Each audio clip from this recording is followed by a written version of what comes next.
우리는 지난 수요일, 목요일 양일간에 걸쳐서 이재철 목사님을 통해서 참 귀한 말씀을 들었습니다. 다들 많은 은혜를 받으신 줄 믿습니다. 제가 목사님께 우리 교회의 그 리컨택트라는 그 영적 지표를 말씀드린 적이 없습니다.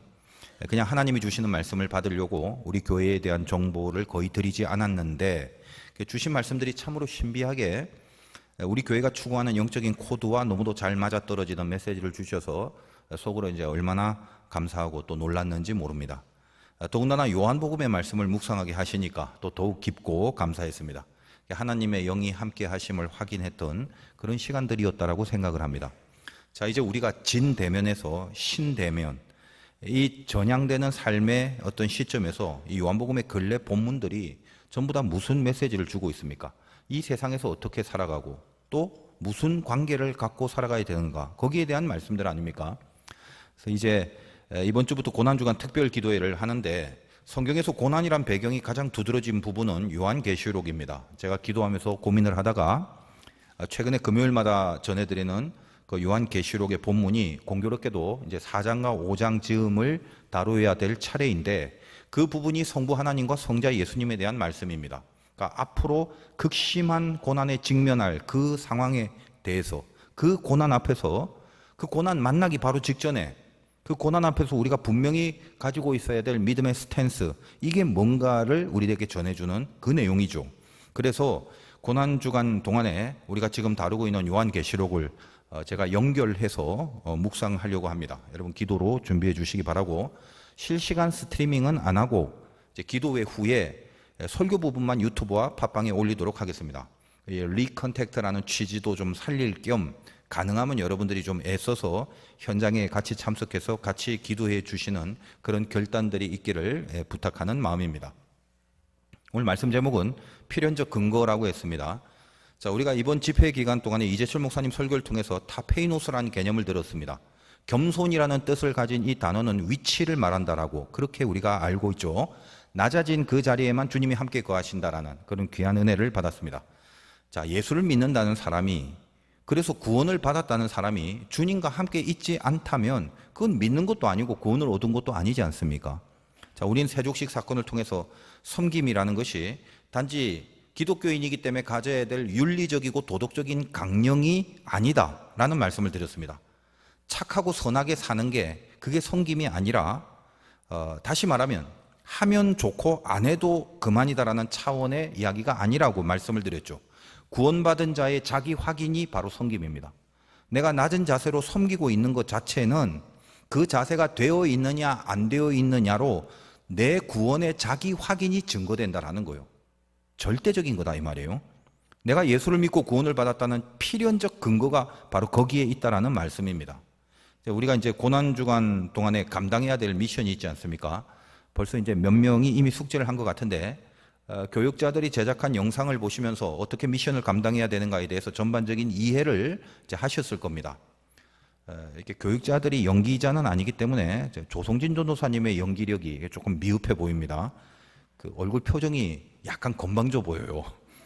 여러분이 영상을 참고하시되 이제 그 내용대로 미션을 수행해 주시면 됩니다만, 중요한 건 얼굴 표정입니다. 상대방에게 종의 위치에서 발을 닦아드리는 마음으로 표정을 지으셔야 돼요. 이 미션을 수행하려면 우리가 조금이라도 이제 말씀을 삶으로 살아내려는 의지가 있으시다면 이번 미션 통해서 의미를 부여하시길 바라요.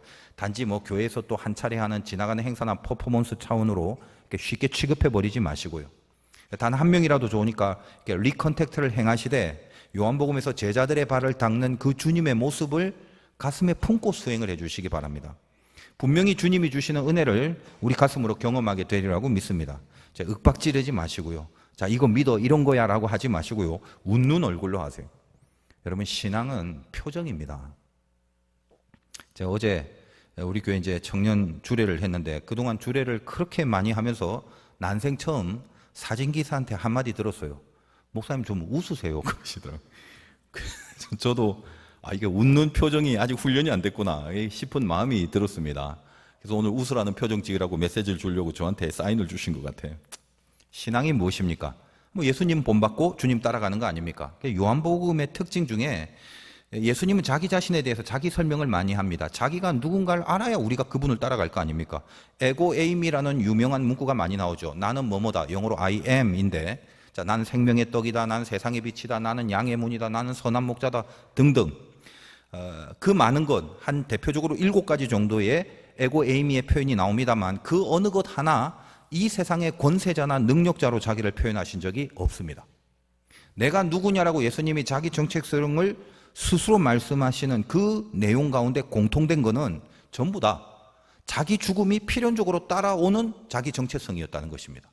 죽어야만 그 정체성이 확보가 되고 내가 낮아져야만 그 정체성이 확립이 되는 그런 내용이었다라는 거예요.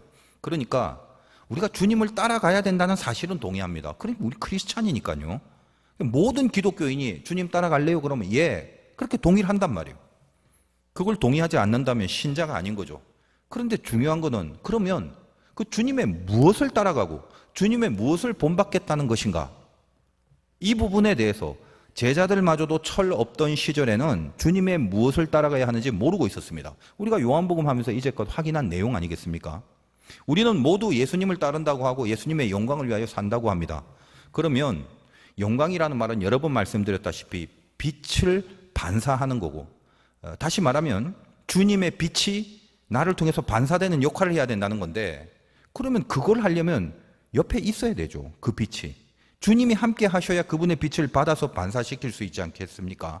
적어도 빛을 받을 수 있는 거리 안에 있어야죠. 그런데 주님이 안 계신데 영광, 영광, 영광 이걸 외친다면 그건 진짜 영광이 될 수가 없는 거죠. 주님은 자기 자신의 영광을 어떻게 이해하고 계십니까? 주님이 바라보고 있는 영광을 우리가 한번 살펴보고 그 개념과 그 이해를 좀 할 필요가 있는 거죠. 31절 오늘 시작하는 그 부분을 한번 다시 읽어보겠습니다. 영광이 뭔가요? 그가 나간 후에 예수께서 이르시되 지금 인자가 영광을 받았고 하나님도 인자로 말미암아 영광을 받으셨다. 그러니까 예수님도 영광 받았고 하나님도 그 예수님으로 말미암아 영광을 받았다라고 그렇게 되어 있습니다. 그런데 그가 나간 후에라고 시작됩니다. 자, 그 말은 가롯 유다가 나간 후에라는 말이죠. 앞에 본문에 이어져서 왜 나갔습니까? 아시죠? 주님이 적셔준 조각을 먹지 않고 그냥 받기만 했죠. 그리고 받은 채로 나가버립니다.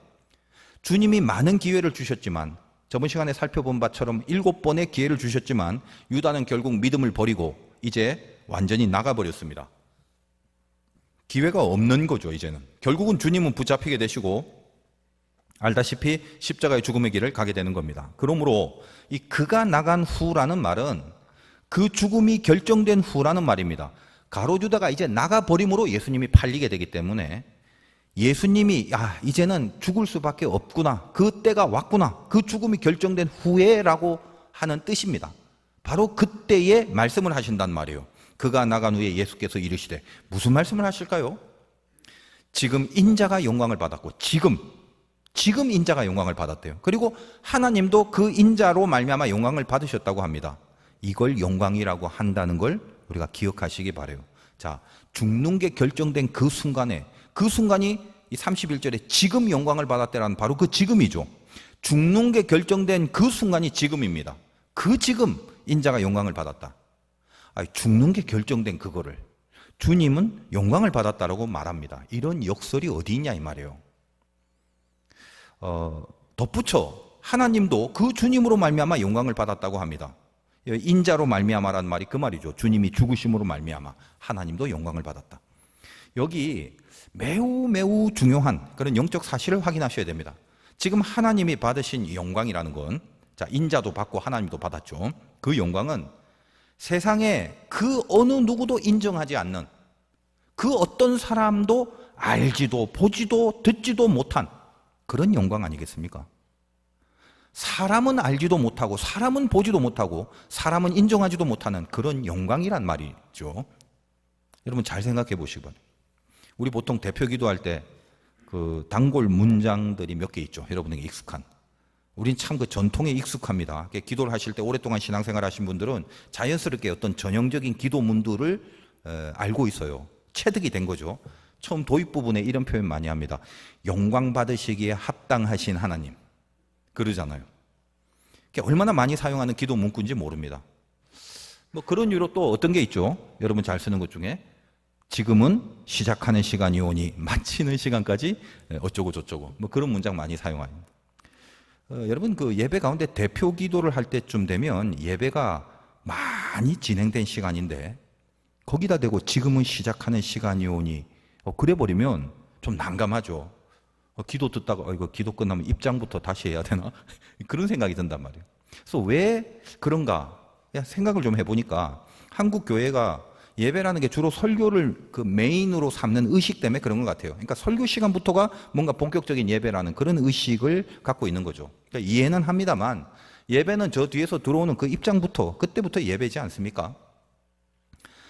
설교 시간만 집중하는 게 아니라 입장하는 그 시간부터 서 있는 시간, 사도신경, 교동문, 찬송 등등 모든 것들이 집중하는 시간들이 돼야 마땅합니다.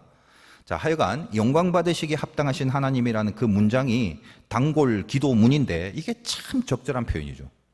다시 말하여 영광이라는 것은 누가 받는단 말이냐면 하나님이 받으시는 게 영광이란 말이죠.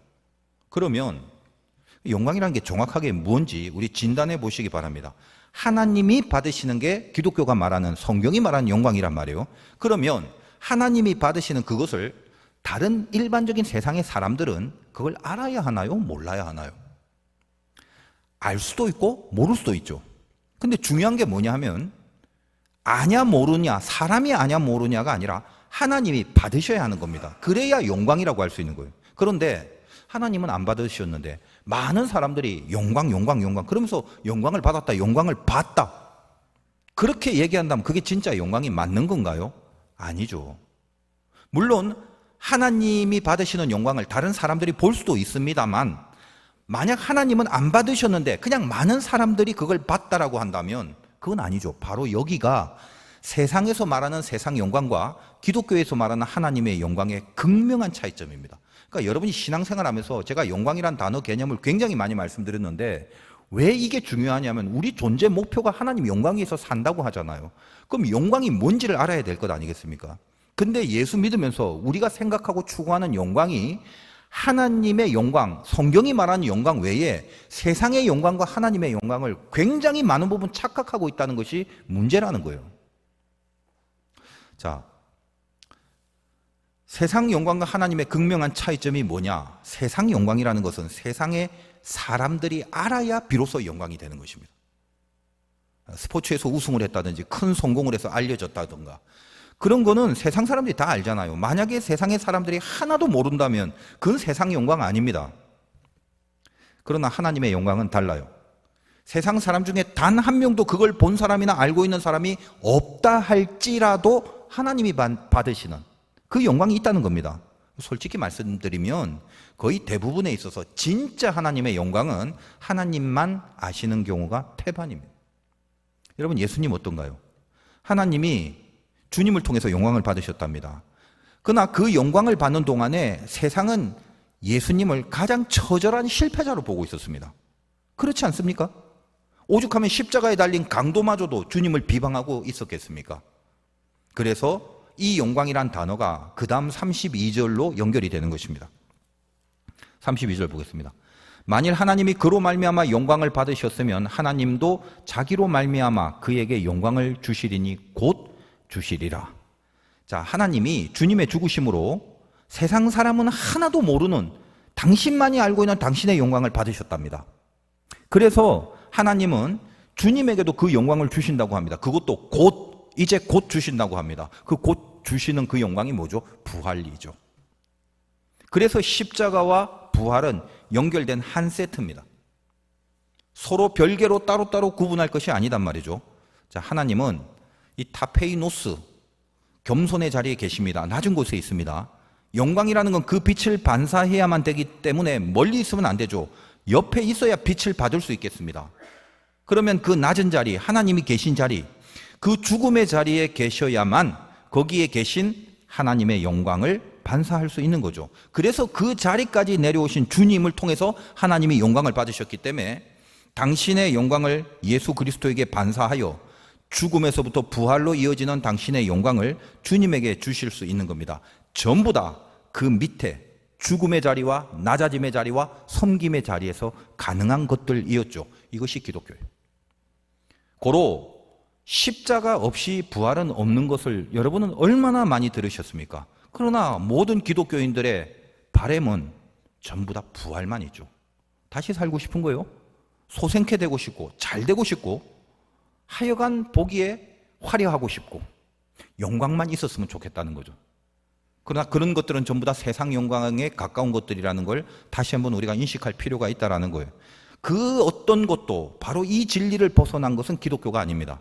십자가와 부활. 여러분 다음 주가 이제 부활주일 아닙니까? 그냥 막연한 소망이죠. 다시 살아난다는. 세상 사람들도 이런 막연한 것들 좋아요. 다시 살아난다는 거 싫어하는 사람은 없잖아요. 세상의 가치처럼 이 다시 살아난다는 막연한 소망을 그걸 부활로만 여기시면 안 됩니다. 서구 사회의 기독교에 있어서는 성탄절보다 부활절이 훨씬 큰 기념이래요. 단순하게 야 이제 다시 살았어 부활절이래 그런 기쁨을 기념하는 게 아닙니다. 제가 좀 지적하고 싶은 것은 부활이 기쁜 날이긴 합니다만 세상 앞에서 우리 자세가 어떠해야 됩니까? 부활절을 선포한다, 부활절을 고백한다. 저 세상 사람들에게 우리가 어떻게 해야 되나요? 주님이 다시 사셨어요. 아세요? 예수님은 이만큼 위대하고 능력 있는 그런 분입니다. 그걸 자랑하라고 있는 게 아니란 말이에요.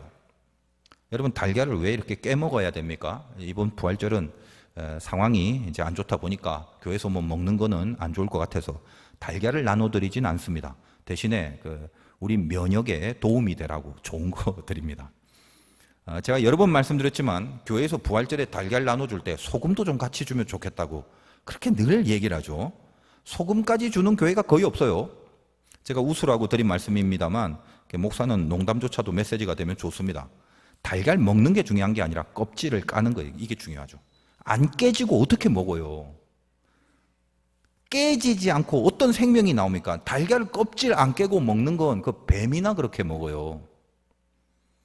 껍질이 깨지지 않으면 부활은 없는 겁니다. 그래서 껍질도 까고 세상의 그 소금처럼 죽어 없어지는 자기 자신이 녹아 죽어 없어지는 삶을 살라고 그래서 기념으로 소금도 좀 쳐서 먹어야 한다는 취지에서 제가 늘 그렇게 말씀드리는 겁니다. 교회에서 달걀 줄 때 소금도 같이 주라. 주님은 이제 영광에 대한 말씀을 하시고 영광에 대한 개념을 이제 잡으셨죠. 그리고 이제 제자들에게 새 계명을 주십니다. 새 계명이라니까 뭐 신선한 게 있나 싶어서 한번 훑어본 거예요. 34절과 35절. 새 계명을 너희에게 주노니 서로 사랑하라. 내가 너희를 사랑한 것 같이 너희도 서로 사랑하라. 너희가 서로 사랑하면 이로써 모든 사람이 너희가 내 제자인 줄 알리라. 아직은 십자가 전에 그 시간 아닙니까? 그래서 복음의 은혜를 받지 못한 제자들을 33절 시작 부분에 작은 자들이다 이렇게 부릅니다. 여기 작은 자들이라는 표현은 부모가 아이를 부를 때 하는 표현이에요. 내가 너희를 사랑한 것 같이 너희도 서로 사랑하라고 하십니다. 이것이 왜 새 계명인가요? 여러분 구약의 율법 중에 네 이웃을 네 몸과 같이 사랑하라는 구절은 이미 있습니다. 대표적으로 레위기 19장 18절에 나옵니다. 자, 그런데 이미 그 내용이 있는 계명을 말씀하시면서 이것이 새 계명이라고 말씀하시는 이유가 뭐냐 이 말이에요. 자, 율법의 차원에서 법을 지켜야 된다는 그런 차원에서 그래야만 한다라는 당위성을 그 윤리와 도덕의 차원에서 말하는 게 아니기 때문에 새 계명이라고 얘기합니다. 조금 더 설명을 드리자면 너희는 그냥 착하고 선하고 이쁜 짓으로 서로 사랑하는 게 보기가 좋단다가 아니죠. 그렇게 사랑을 하는 게 아니라 너희가 제자인 줄 알게 되는 그 증거와 그 확인이 바로 서로 사랑하는 것으로부터 드러난다라고 얘기를 하는 것입니다. 거꾸로 말하면 너희들이 서로 사랑하지 않는다면 너희들은 제자도 아니죠. 좀 심하게 말하면 예수 믿는 자가 아니란 말이에요. 좀 더 심하게 말하면 구원받지 못한 자라는 거죠. 거꾸로 구원받은 자라면 서로 사랑하는 것이 분명히 나오게 되는 거죠. 두 개는 연결된 개념입니다. 그래서 여러분이 세족식 사건 이후로 기독교인이 흔히 말하는 낮아짐, 섬김, 겸손이라는 이 모든 것들이 그냥 윤리와 도덕의 차원의 메시지가 아니라 구원받은 자의 절대 기준이라는 것을 놓치면 안 됩니다. 해내셔야 되는 거예요. 이거를 하면 더 아름답고 훨씬 더 거룩하게 보이니까이 아니라 반드시 해내셔야 되는 거죠. 그러니까 오늘 말씀 제목이 이게 필수적 근거인데 구원받은 자들의 필수적 근거, 내가 주님의 죽으심으로 구원을 받은 자녀라는 것을 사랑하는 것으로만 확인할 수 있다는 말씀을 하시는 겁니다. 잘 새기셔야 돼요. 우리 보통 이러죠. 기독교는 사랑의 종교래. 하나님이 사랑하라고 명하셔서 얼마나 좋냐. 그러니까 우리 하나님 말씀 따라야 될 거 아니야? 우리 사랑해야지. 미워하지 말고 용서하고 그렇게 사는 게 좋은 거야. 우리 노력해보자. 서로 파이팅. 아니요. 그 정도 차원이 아니란 말이에요. 그리고 우리는 파이팅 아무리 해봤자 그렇게 살 수가 없습니다. 단지 율법이 있다고 해서 그 율법을 지킬 수 있는 사람들이 아니란 말이에요. 여러분, 유대인들의 가장 중요한 패착이 무엇입니까? 자기들이 율법을 지킬 줄 아는 사람이라는 착각이죠. 새 계명이라고 하신 이유는 율법의 차원에서 사랑하라라는 그 계명이 아니라 복음의 차원에서 사랑하라라는 개념이기 때문입니다. 그러니까 똑같은 내용의 계명이지만 율법 차원에서의 계명이냐 복음 차원에서의 계명이냐의 차이에 새 계명이냐 아니냐가 달려 있는 거예요. 무슨 말이냐면 여러분, 모든 신앙이라는 것은 행동 양식이 아니라 존재 양식이라고 제가 말씀드렸습니다.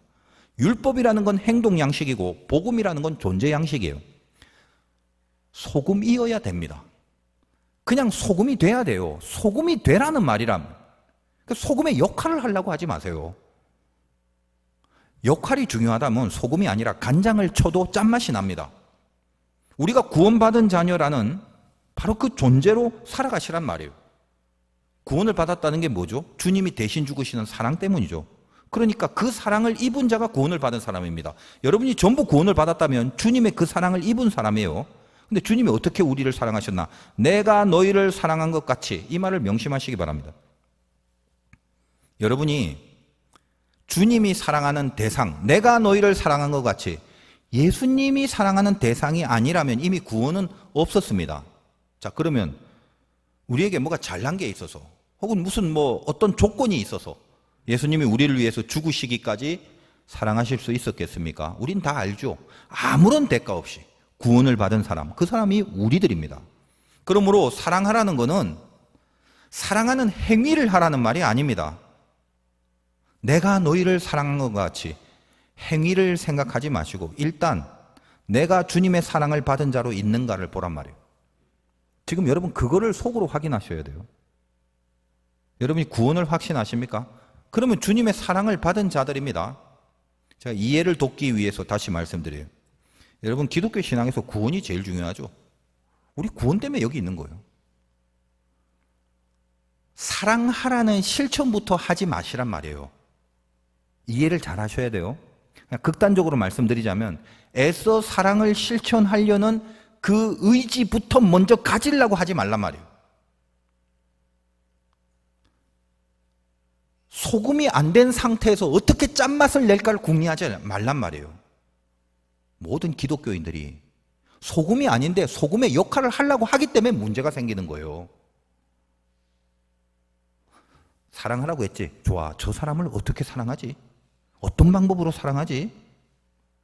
저 사람을 얼마만큼 참아주고 어떤 이야기를 해줘갖고 어떤 식으로 용서하지? 그런 여러 가지 궁리를 하지 말라고요.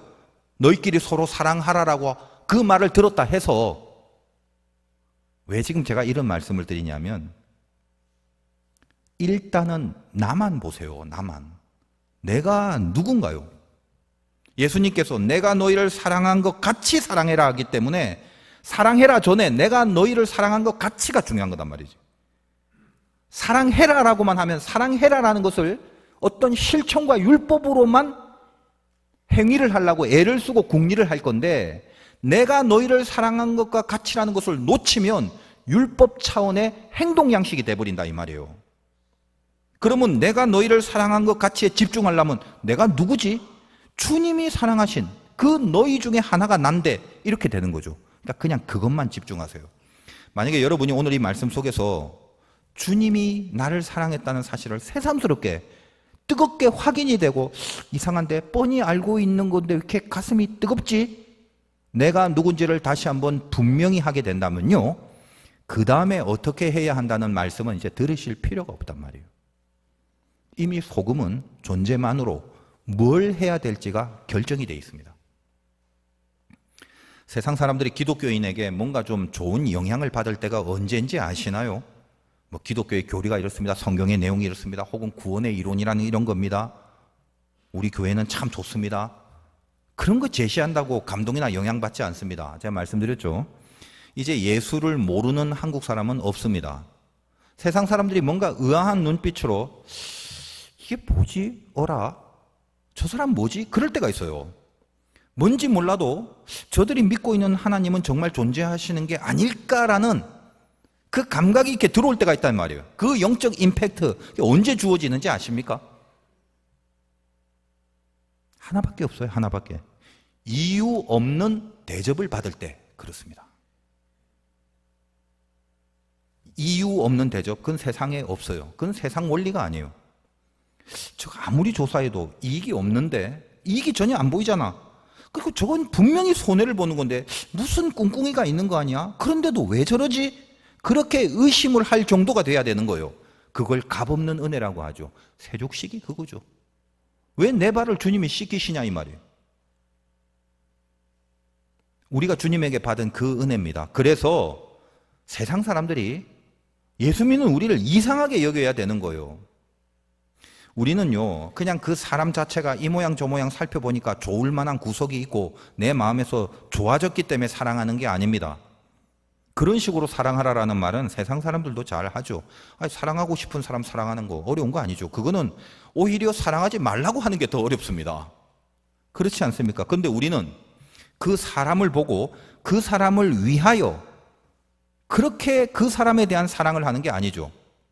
하나님이 사랑하라고 하시니까 사랑하는 건데, 그렇다고 해서 이게 가식적으로 사랑하라는 말이 아니라 단계라는 게 중요하단 말이에요. 우리는 주님이 나를 사랑하시는 그것에만 일단 집중해야 됩니다. 그게 1단계란 말이에요. 그 사람을 보고 그 사람을 어떻게 사랑하고 어떻게 사랑의 행위를 실천할까 하기 전에 1단계로 이걸 통과하지 않고 2단계로 가면 안 된다는 거예요. 내가 누군가, 그것부터 집중을 한번 해보세요. 주님이 나를 사랑하신다는 것에 대해 집중하라 이 말이에요. 그게 진짜 내 믿음이 되었다면, 맞아, 하나님이 정말 나를 사랑하는구나, 이게 내 믿음이 되어주면 그 다음에 서로 사랑하라는 건 누가 뭐라고 안 해도 당연한 수순이 됩니다. 물론 주님처럼 우리가 서로 사랑하려고 애를 써도 우리는 온전하지 않기 때문에 속에서 싸움도 일어나고 갈등도 일어나고 하다 보면 노력을 하더라도 아이고 못해 먹겠다 이런 푸념도 일어날 때가 있을 거예요. 실패하는 좌절감도 느끼게 됩니다. 저도 목회하면서 마음에 제일 이렇게 응어리지는 게 뭐냐면요, 먹튀하는 사람들이 꽤 많아요. 예수를 믿게 하고 하나님을 만나게 해주기 위해서 여러 가지로 제가 어떤 도왔던 그런 수많은 출혈들이 있는데, 어느 순간 내 본래의 의도는 하나님과 가까워지기 위하여 그렇게 만들려고 출혈을 한 건데, 어느 순간 보면 혜택을 다 받고 도움을 다 받고 다 먹튀를 하는 거죠. 쓰라립니다. 그런데 내가 사람을 보면서 저 사람 먹튀할 사람인가 아닌 사람인가를 판단해 가면서 한다면 그렇게 살 수 없어요. 그런 식으로는 절대 사랑할 수 없습니다. 그거 생각 안 하는 거죠. 내가 누군가를 먼저 생각해야 돼요. 내가 하나님 앞에 이 사랑을 받은 사람인데, 그렇다면 내가 바로 그런 사람이라면 그 다음에 라고 생각했을 때 자연스럽게 수순이 흘러갈 수 있습니다. 우리가 실패와 좌절감이 있을 수도 있고 완성하지 못하는, 그건 자기 자신의 한계를 만날 때도 분명히 있을 겁니다. 그러나 진짜 중요한 게 뭡니까? 일단 알고 가셔야 되죠. 개념을 알고 해야죠. 올바른 방향, 올바른 개념이 뭔지를 잡고 그 다음에 시작을 하셔야 된다는 거예요. 자칫하면 사랑이라는 이 위대한 기독교의 그 진리조차 그저 율법적 차원의 행동 양식에 불과하게 될 수도 있다는 겁니다.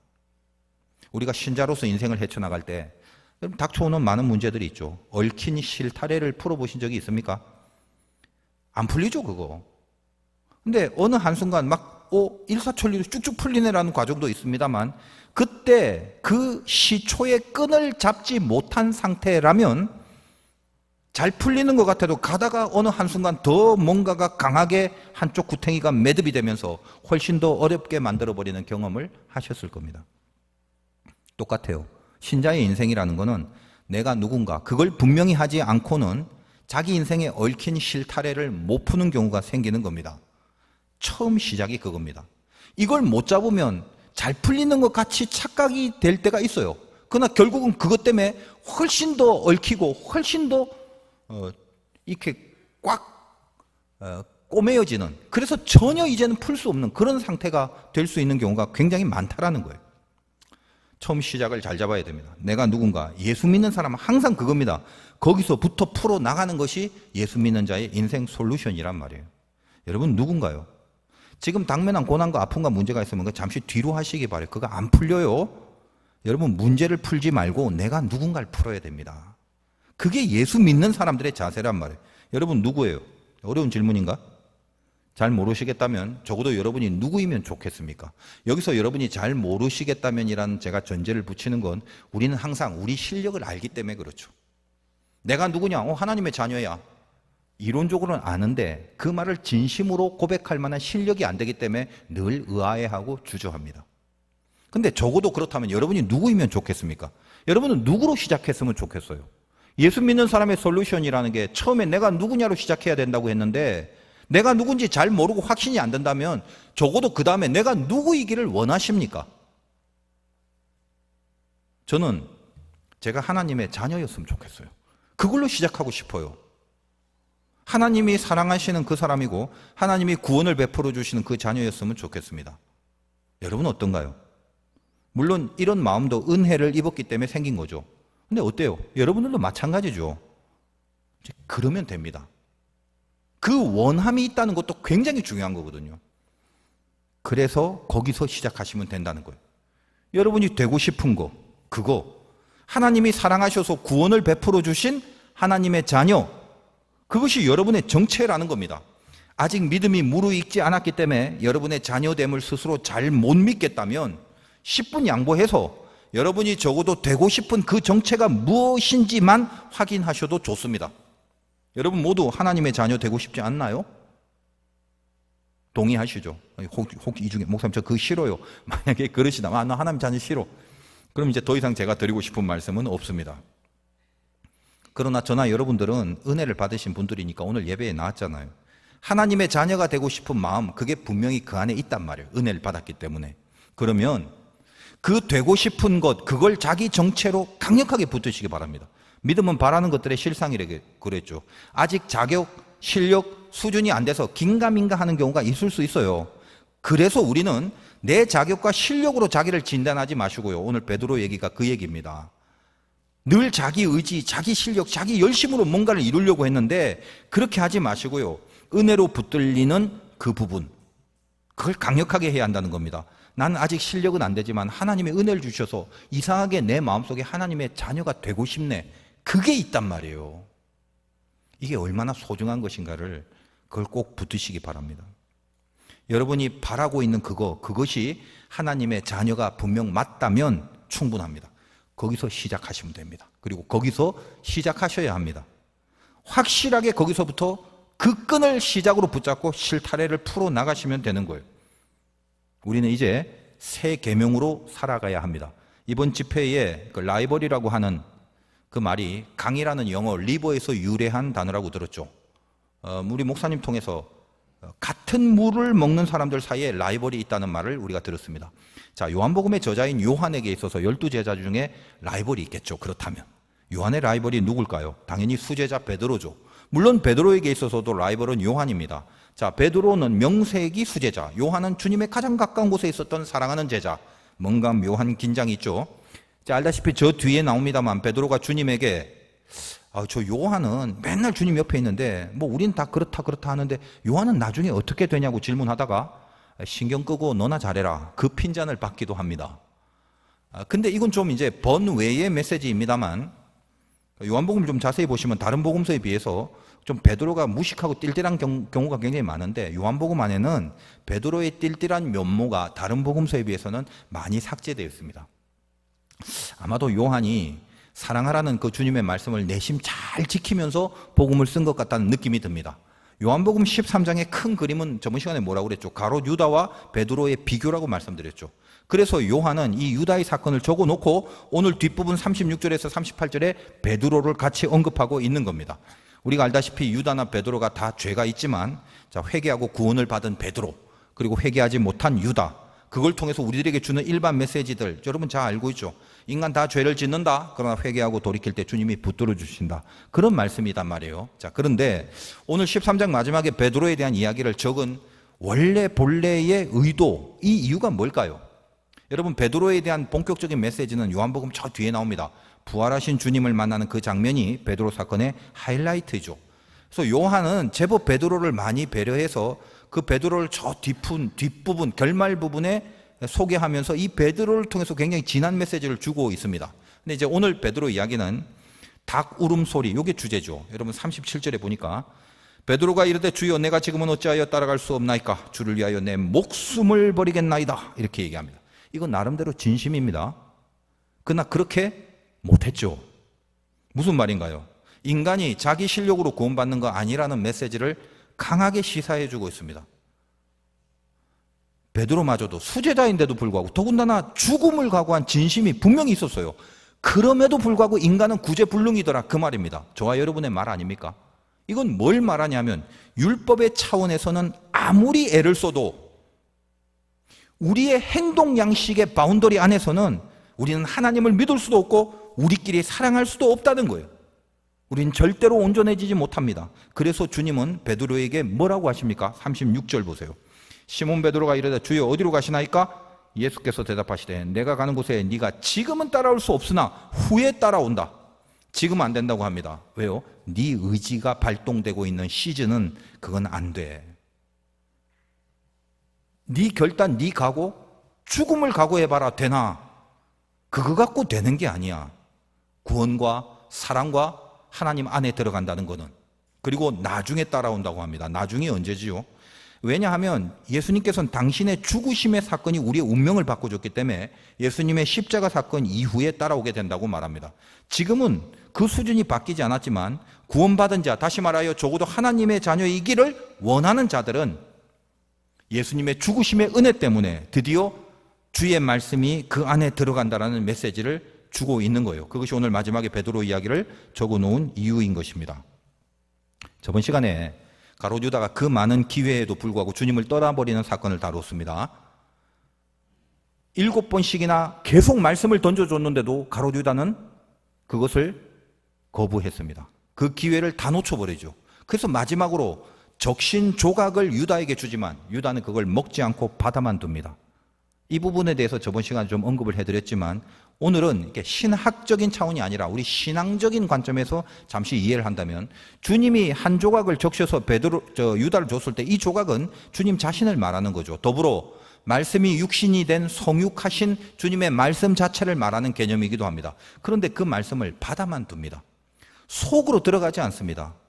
제가 저번 시간에 거룩한 소리, 거룩한 질책, 그것이 우리에게 있다고 그랬죠. 사도 바울이 하나님의 그 소리를 듣고 자기 자신을 질책하는 소리 앞에 거룩히 반응을 했다고 그랬죠. 그게 열매로 드러나야 되는 겁니다. 그러나 유다는 거룩한 반응을 하지 않았습니다. 받아만 둡니다.